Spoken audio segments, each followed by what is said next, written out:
À l'extrême nord du royaume, là où la Méditerranée défie l'Atlantique, un monstre d'acier et de lumière respire. Tanger Med. Chaque heure, des armadas de navires quittent ce port vers l'Europe, chargés de voitures, de batteries, de composants high-tech. Ce n'est pas un terminal maritime, c'est le poumon battant d'une révolution industrielle. Celle qui a transformé le Maroc en plaque tournante du monde. Depuis 2020, un raz-de-marée financier a submergé le pays. 40 milliards de dollars d'investissement industriel. Un tsunami qui a propulsé le Maroc parmi les 5 destinations africaines les plus attractives. Conséquence, les exportations ont explosé de 2/3 en 5 ans. Une métamorphose silencieuse, orchestrée depuis le palais. Comment ?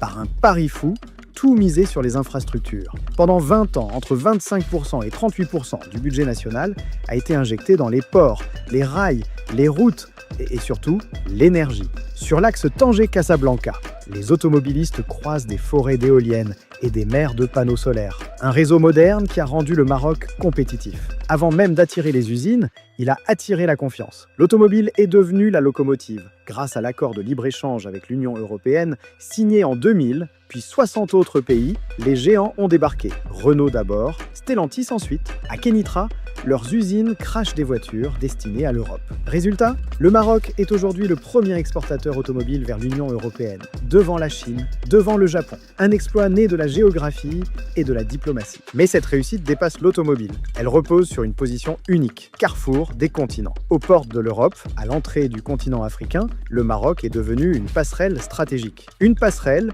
où les usines chinoises côtoient les équipementiers américains, où les investissements coréens financent des câbles aéronautiques pour Airbus.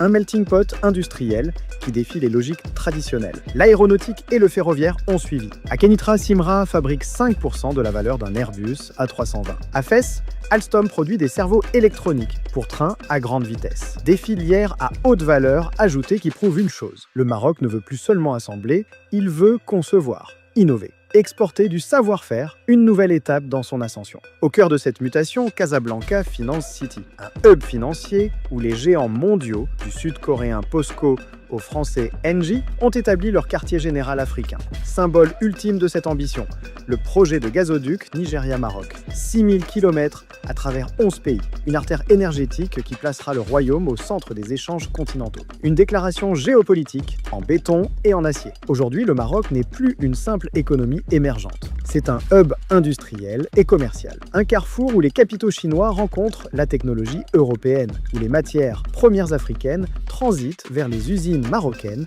avant de rejoindre les marchés mondiaux. Une stratégie royale, 30 ans dans la making, une révolution silencieuse qui fait désormais vibrer les échanges planétaires. Et ce n'est que le début.